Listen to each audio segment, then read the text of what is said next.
The movie begins with a man named Jeff Gaffney and his wife Karen sending their 2 sons Patrick and Mikey off to a sleepaway camp. Jeff works in the Human Resources Department at McDowell Burton International, an aerospace and defense firm, while Karen works as an interior decorator.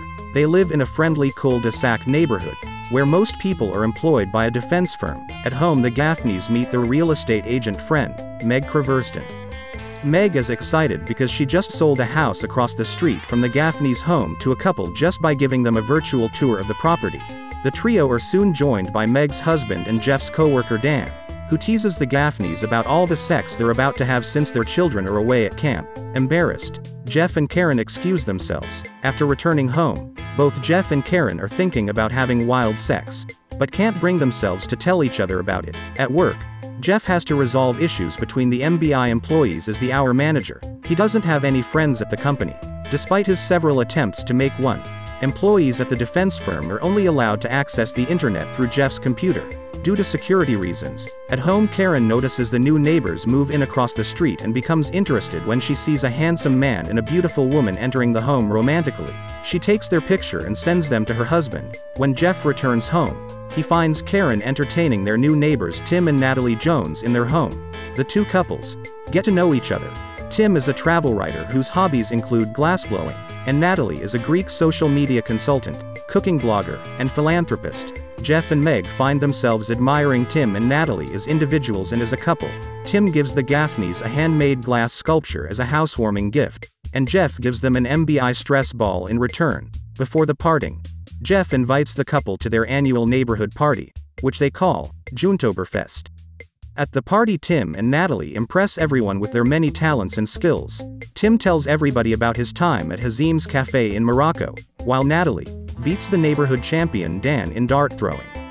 Later, Kara notices Tim going into her home unaccompanied. She confronts him outside Jeff's den, but Tim claims he got lost looking for the bathroom. Tim changes the topic and leaves, but Karen starts smelling a rat. After the party, Karen shares her feelings with Jeff about the suspiciously perfect Joneses, but Jeff assures her that they are friendly people and there's nothing suspicious about them. However, Jeff couldn't be further from the truth, and at night Natalie and Tim go to the NBI headquarters. Natalie distracts the MBI guards, while Tim sneaks into the building and logs into Jeff's computer. He retrieves emails sent and deleted by the MBI employees through Jeff's computer, coming across a suspicious email about somebody with a package awaiting further instructions. The next day, Jeff runs into Tim at the local ale shop. Tim invites him to have some Chinese food afterwards, and takes him to a secret bar in his friend Ricky Lou's restaurant. Tim asked Ricky to bring the special drink, a wine bottle with an actual snake in it. Ricky also brings over the night's special offering, a live black viper. Jeff freaks out, but Tim assures him that Ricky knows what he's doing and calms him down. Ricky then cuts up the snake into multiple pieces, and prepares a gourmet meal with it. Over dinner, Tim asks a drunk Jeff about the employees over at MBI, but cannot get anything useful out of them. Later, when the alcohol wears off, Jeff calls Tim out for trying to get him to open up while holding secrets locked inside of him. In a heart-to-heart moment, Tim admits that he hides the fact that sometimes he hates what he does for a living. Seeing Mr. Perfect Tim Jones open up to him, Jeff feels a brotherly bond between him and Tim, and decides to take Tim for indoor skydiving, a passion of his that none of his friends share. Meanwhile, Kara notices Natalie going out and follows her. She witnesses Natalie doing what looks like a dead drop in a cafe. Karen continues to follow her, but eventually gets caught by Natalie in a lingerie store.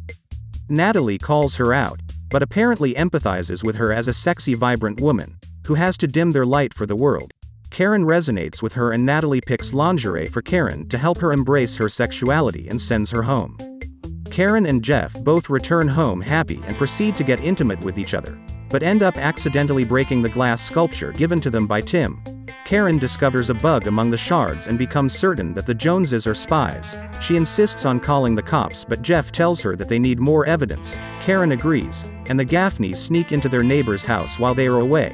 Karen wears gloves, while Jeff wears socks on his hands to avoid leaving their fingerprints behind. The self-proclaimed chef Natalie's pots have never seen a lick of flame and her spice rack is empty. But Jeff still believes that the Joneses are innocent. Lo and behold, Jeff and Karen come across a room full of advanced computers with files on missiles as well as files on Jeff and other MBI employees. They realize that Tim and Natalie are targeting the FBI. Realizing that he may have leaked sensitive information to Tim, Jeff freaks out and frantically starts looking for a way to destroy the computers, but accidentally stuns Karen with a pen gun. As Karen collapses to the ground, Tim and Natalie return home. Jeff panics and carries Karen back home, narrowly escaping. Seeing Tim gushing about Jeff, Natalie grows worried about him. She reminds him that the first rule of their work is to never get close to your targets. Tim flirtatiously responds that the first rule was not to fall in love with his partner. Natalie concedes and the two proceed to make out when they notice a used pen gun on the floor. They realize that the Gaffneys had broken into their house. The next day the Gap needs to arrange a private meeting with MB's head of security, Carl Pronger, at MB's old building. Before the Gaffneys could divulge any details to Carl, a sniper shoots Carl dead. The sniper then tries to kill the couple, but they quickly take cover behind their car. As they try to make sense of the situation, the Joneses arrive in their car. Natalie shoots at the sniper, while Tim asks the Gaffneys to hop in his car. When Jeff and Karen refuse to oblige, Natalie points her gun at them and orders them to hop in the car. The couple finally obliges and a high-speed chase follows.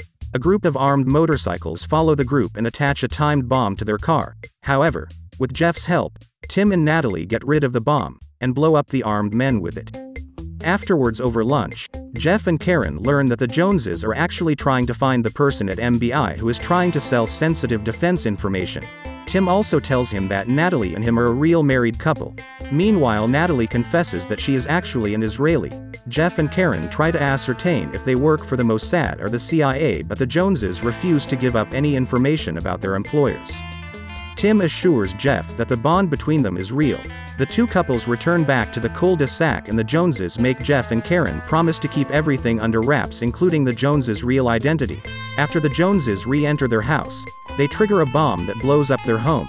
The Gaffneys keep their promise and lie to the police about the Joneses. After the police leave, the Gaffneys frantically pack their bags to go underground, but the Joneses reappear alive and well in their basement. It turns out Tim and Natalie found the bomb before it could explode and jumped out of their window to escape the explosion. They have also kidnapped Jeff's colleague Dan Creverston and his wife Meg.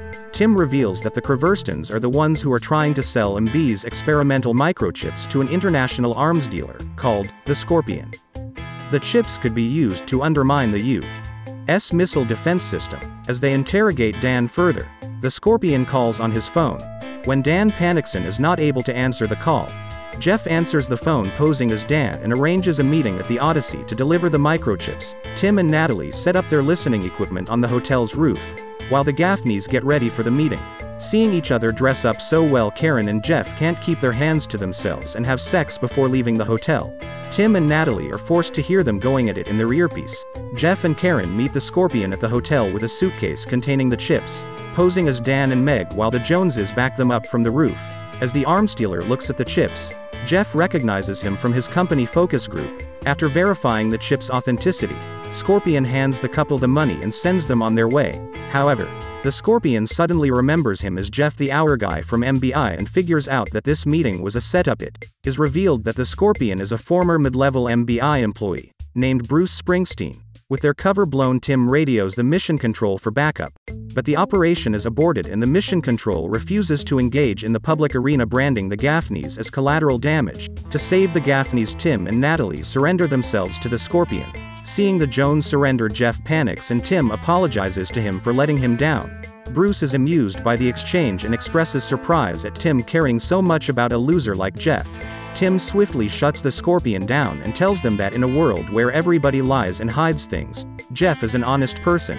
He is also forthright, friendly, and a good neighbor, all of which takes real courage. As Tim distracts Scorpion with high praise for Jeff, Karen grabs a knife, pretending to have fallen for Natalie after seeing her in her underwear at the lingerie store. Karen goes over to kiss her, and discreetly passes the knife to her. An intense battle follows and the Joneses eliminate half of the Scorpion's henchmen. The Scorpion and the remaining henchmen follow the group into the hall.